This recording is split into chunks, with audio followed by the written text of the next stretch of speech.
Sometimes it would be really fun and really cool, like, okay, my parents aren't here, you can eat all the food, you know what I mean? Like, just destroy my house, whatever. And then sometimes you'd be like, you don't have any carpet and you have ferrets? Somewhere in Massachusetts, we were staying with like a friend or someone who offered us their place to stay. It was definitely in the summer because it was sweltering hot.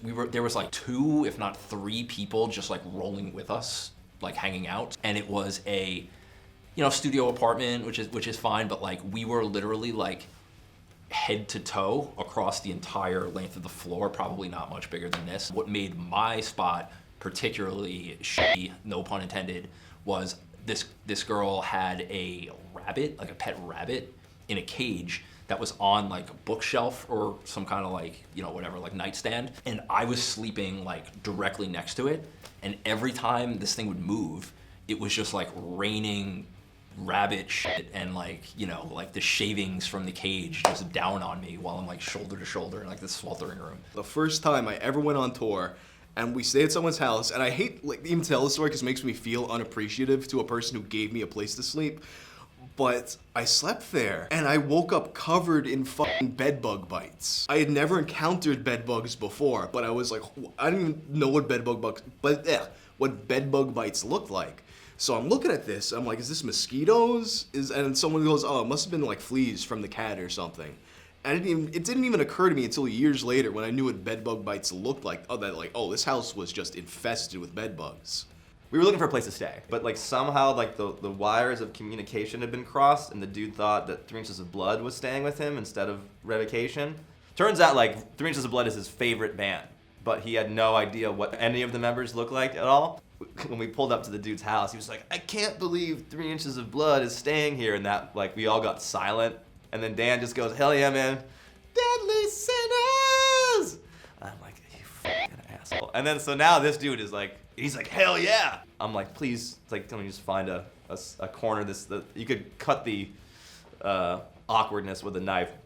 So I pass out, and like an hour or so later, I see this like silhouette standing like in the doorway. I'm like, what the hell? And it's the dude, and he's just like standing there like, you're not 3 Inches of Blood. I'd say that we slept in a lot of apartments that, if I could think about it now, I'm glad I didn't think about it then, if that makes sense. If you think about it now, you're like, oh, like waking up, there's a dead roach next to you, which definitely happened, I believe that was in Houston.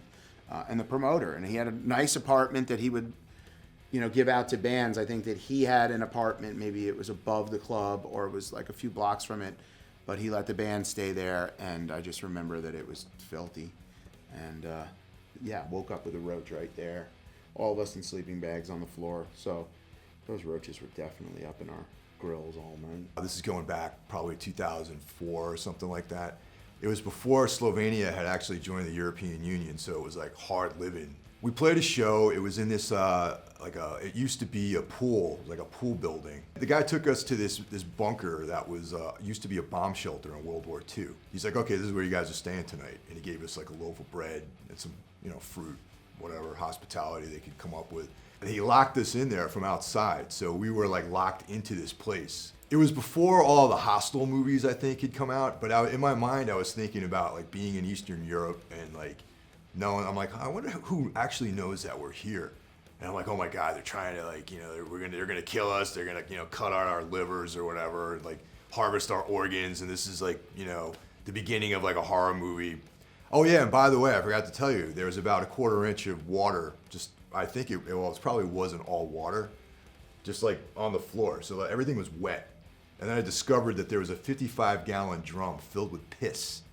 That was the bathroom. I think my first experience touring Europe was the harshest because it was like 91, and it was mid-January in Europe, and over there you can't run the generator.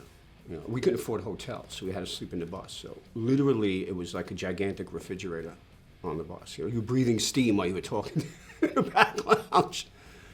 You're going to sleep like that and putting like 18 blankets, taking all my clothes out of my suitcase and just piling them up on me to keep warm. That was pretty rough. It was 7 weeks of that. In Ohio, I want to say it was Akron, and we Guy liked our band, and we went back to his place, had some beers. He gave us a spot in the basement, and we woke up. It was a dog breeding house, and he had just a bunch of pit bulls running on treadmills next to us to wake us up. I was like, what? I didn't know you could put a dog on a treadmill, but you can. We played this festival in Portugal out in the woods, and the promoter of the show gave us directions to the place to sleep after the show. So we're just driving through the Portuguese countryside, and middle of the night, and it leads us to this little village on the water, and it leads us to the harbor. And as it happens, the place we're sleeping is a boat. He put us on a boat. But we didn't know, so it was really like, it was all revealed when we arrived at the destination. It was like, it was not a yacht, it was like an old hospital ship. So it was very industrial, and we were all in one metal room. It was Ohio. Actually, yeah, it was an Airbnb in Ohio that had different photos from what the place actually looked like. And when we pulled up, we were just like, oh shit. Like, where are we gonna park this Sprinter? Because we try to be like really smart. We're running around with a Sprinter van with thousands of dollars of equipment in it. So we try to like be smart where we park it. At the time, Adam November was playing guitar for us. And Adam's the whitest white guy you've ever seen in your life. We pull up to this hood neighborhood in Ohio. I'm talking about the hood. And there's dudes on the stoop. I feel like I'm in a movie. We feel like we pulled into a movie. And Adam's like, let me just step out, say hi to these guys, and we'll figure it all out. I was like, no. Everyone was just like, no, you cannot go talk to these guys. We can't go talk to these guys. You definitely can't go talk to these guys. So we end up staying at this place, and it was so bad. It was the worst. They didn't have anything we asked for. Bad beds, bad everything. And then at the end of the day, tried to charge us and say we ruined their apartment. It was in the Netherlands somewhere, and our tour manager was like, I got a place for us to stay. It's, the Dutch are notorious for like having really nice places, and they're really hospitable, and it's gonna be beautiful. And we're like, yeah, sounds great. We just had a crazy show. But we get there, and it's like this, like the house is as skinny as this room, and the woman who's hosting us is American. So immediately we're like, I don't know about this. And of course the house is like so small and winding staircases where we were sleeping at the top. We can't even get our suitcases up the stairs. And she goes, here you go. And there's a row of mattresses aligned, like, so we basically slept like in a tomb. Going up the stairs, we had to go in the order that we were sleeping in, because once you get into the room, you can't pass. And I just was like, all right, I'm gonna get really drunk. I'm gonna sleep in my clothes and just deal with this in the morning. We had one place where we stayed where this guy was just like coked out of his mind, was like kept giving us cocaine for the sole purpose that he just wanted to sit up and talk with us all night and show us his records and his record collection and play music. And he had like 13 cats in his house, like some insane amount of cats, in the whole house smelled like cats, and it was just like a vile place. We woke up the next day like early than we ever get up to leave, and there was cat piss like all over all of our sleeping bags and everything. That was definitely the worst place for sure, besides the jail.